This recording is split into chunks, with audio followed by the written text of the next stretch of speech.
காலை வணக்கம். 3 mistakes to avoid while saying hooponopono phrases அப்படிங்கிறது இன்றைக்கி டாபிக்ங்க. அதாவது இந்த ஹோப்பனோபோனோ அப்படிங்கிறது ரொம்ப சர்வசாதாரணமான ஒரு விஷயமா இருக்கும் பார்க்குறக்கு. என்னென்னா அந்த 4 வார்த்தைகள் சொல்கிறது தான் அதனுடைய மந்திரமே. ஐ am sorry, please forgive me, thank you, I love you. ஆனால் இதை நான் சொல்கிறேங்க, எனக்கு பெருசாக ஒன்றும் வாழ்க்கையில் என்னோடய மனநிலையில் ஒன்றும் மாற்றம் வரமாட்டேங்குது அப்படின்னா அதை பயன்படுத்துகிற முறை தவறாக இருக்குதுங்க. எப்படி பார்த்தீங்கன்னா 3 தவறுகள் செய்கிறாங்க. உதாரணமாக என் கணவன் ரொம்ப கோவக்காரர். இப்போ நான் அவர்கிட்ட பேச போகிறேன், அவர் கோவப்படக்கூடாது. I am sorry, please forgive me, thank you, I love you, I am sorry, please forgive me, thank you, I love you அப்படி சொன்னால் அது முதல் தவறுங்க. சரி, தவறுகள் மட்டும் முதல்ல என்னென்னு பார்ப்போம். அடுத்த தவறு என்னென்னு பார்த்தீங்கன்னா, ஒரு சூழ்நிலையோ ஒரு மனிதர்களை மாற்ற நினைக்கிறது. இந்த சூழ்நிலை மாறிடணும், இது மாறிடணும்னு சொல்லிவிட்டு I am sorry, please forgive me, thank you, I love you அப்படி சொல்கிறது. அடுத்து யாராவது நமக்கு ரொம்ப ஒரு மன்னிக்க முடியாத ஒரு துரோகமோ ஒரு குற்றமோ ஒரு ஏமாற்றம், ஒரு நம்பிக்கை துரோகம் அந்த மாதிரி பண்ணியிருக்கிறவங்கள நினச்சிட்டு நான் ஏன் சொல்லணும், ஐ எம் சாரி ஃபர்கிவ் மீன்னு சொல்லி அவங்க பண்ண தப்புக்கு நான் ஏன் சொல்லணும், நான் அதெல்லாம் சொல்ல மாட்டேன் அப்படின்னு சொல்லும் பொழுது பெருசாக மனநிலையில் ஒரு மாற்றம் வர்றதில்லை. சரி, இது என்ன அப்படின்னு மறுபடியும் நம்ம பார்த்தோம்னா டீட்டெயிலாக, முதல் தவறு, என் கணவர் கோபக்காரர் அப்படிங்கிற கருத்து எனக்குள்ளே இருக்குது. எனக்குள்ளே நான் க்ளீன் பண்ணிக்கிறேன். இந்த ஹோப்பனோபோனோங்கிறதே நமக்குள்ளே இருக்கிற அந்த எண்ணம்ங்கிற பாத்திரத்தை ப்ரஷ்ஷை போட்டு தேய்ச்சி சோப் போட்டு கழுவுறது தான் நமக்குள்ளே நடக்கிற ஒரு வேலை.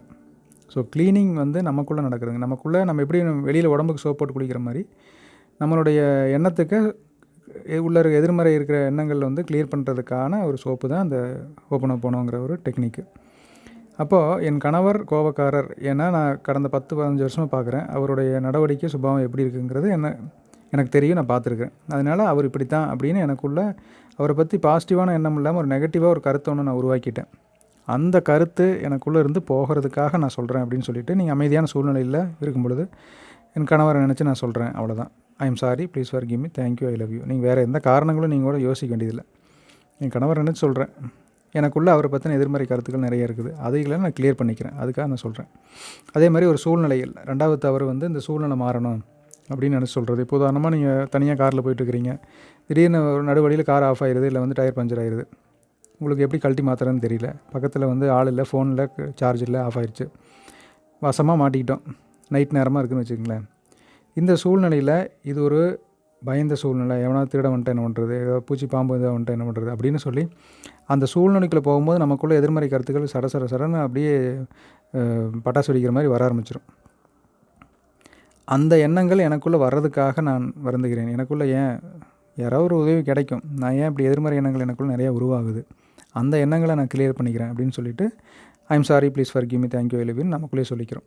அப்போது என்ன பண்ணுறோம், சில மனிதர்கள் ஒரு தொந்தரவு பண்ணிடுவாங்க, இவங்க நமக்கு ஒரு கெடுதல் பண்ணிடுவாங்க அப்படின்னு பயம் வரும் பொழுது இந்த மனிதரை நினச்சி எனக்குள்ளே ஏன் அந்த எதிர்மறை எண்ணம் உருவாகுது, இது தவறு அப்படின்னு சொல்லி என்ன நான் க்ளீன் பண்ணிக்கிறேன்னு சொல்லி நமக்குள்ளே க்ளீன் பண்ணிகிட்டு இருந்தால் போதுங்க.